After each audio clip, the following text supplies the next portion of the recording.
দর্শক, আবারও খুব সেন্সিটিভ একটি বিষয় আলোচনা করতে চাই। ডক্টর খলিলুর রহমানকে জেনারেল ওয়াকারুজ্জামান আমাদের সেনা প্রধানের মুখোমুখি দাঁড় করানোর চেষ্টা করা হচ্ছে।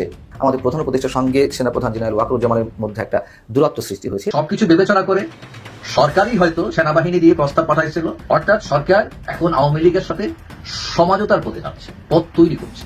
যে ভাগ্যের যে চাকা এটা উল্টানো শুরু করতেছে পজিটিভলি, নানান চড়াই উত্তরাই পার হইয়া বাংলাদেশ সরকারের সাথে একটা ঐতিহাসিক চুক্তি করে ফেলছে কিন্তু আমেরিকা। তবে এটা সরকারের জন্য, অন্তর্বর্তী সরকারের জন্য ওটা কাটাই ফেলতেছে সরকার। বোমা সেট করে রাখার পরে ওই হায়নারা বলছে আমরা জানি না এই টাইম বোমা কোথা থেকে আসছে।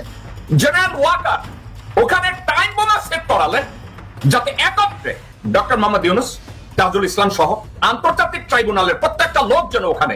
বাংলাদেশের ইতিহাসে একটা নজিরবিহীন ঘটনা ঘটেছে। স্বাধীন বাংলাদেশ 1971 সালের পর থেকে এই দ্বিতীয় স্বাধীনতার আগ পর্যন্ত এই দৃশ্য কখনো প্রত্যক্ষ করেনি। সত্যি অভূতপূর্ব দৃশ্য, ইমপ্রেস। দর্শক, এইমাত্র গরম খবর, এবার আওয়ামী লীগের সাথে হাত মিলালো ডক্টর মোহাম্মদ ইউনূস। আজ রাতে দেশে ফিরবে প্রধানমন্ত্রী শেখ হাসিনা। এটা কিন্তু চূড়ান্ত সিদ্ধান্ত, এমনটাই কিন্তু জানিয়ে দিয়েছেন বাংলাদেশের সেনাপ্রধান ওয়াকারুজ্জামান। আপনারা এই ভিডিওটা শেষ পর্যন্ত দেখলে কিন্তু বুঝতে পারবেন আসলে দেশে কি ঘটতে চলেছে, তাই না টেনে সম্পূর্ণ ভিডিওটা দেখে যাবেন।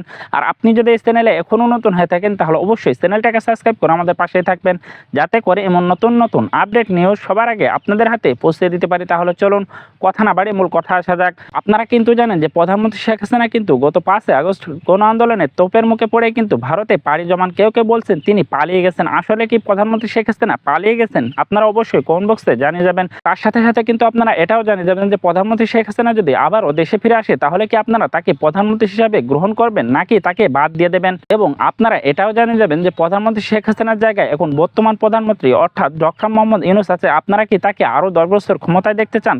এটাও কিন্তু আপনারা অবশ্যই কমেন্ট বক্সে জানিয়ে যাবেন। তো সবাই ভালো থাকবেন, সুস্থ থাকবেন। দেখা হচ্ছে পরবর্তী কোনো আপডেট নিউজ নিয়ে।